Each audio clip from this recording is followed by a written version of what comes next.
عید الفطر پر طویل تعطیل کا حکم نامہ آ گیا۔ عید الفطر کی لانگ ہالیڈیز کا حکم نامہ آ گیا، لیکن پاکستان نہیں، متحدہ عرب امارات میں عید الفطر کی تعطیل ایک ہفتے رہے گی۔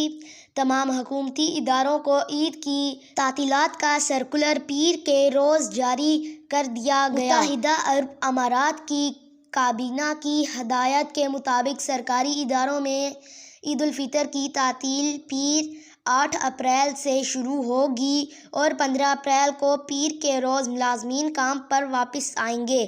متحدہ عرب امارات کی کابینہ نے وفاقی حکومت کے لیے عید الفطر کی ایک ہفتے کی چھٹی لازمی قرار دی ہے۔ پیر 15 اپریل کو کام دوبارہ شروع ہو جائے گا۔ عید الفطر رمضان کے مقدس مہینے کے اختتام کی علامت ہے۔ اس سال UAE میں رمضان 11 مارچ کو شروع ہوا تھا۔ متحدہ عرب امارات میں کام کرنے والے نجی اداروں کے ملازمین بھی اسی حکم کی پیروی کریں گے۔ آج کے لیے اتنا ہی۔ مزید ایسی معلوماتی ویڈیو دیکھنے کے لیے ہمارے چینل کو سبسکرائب کریں۔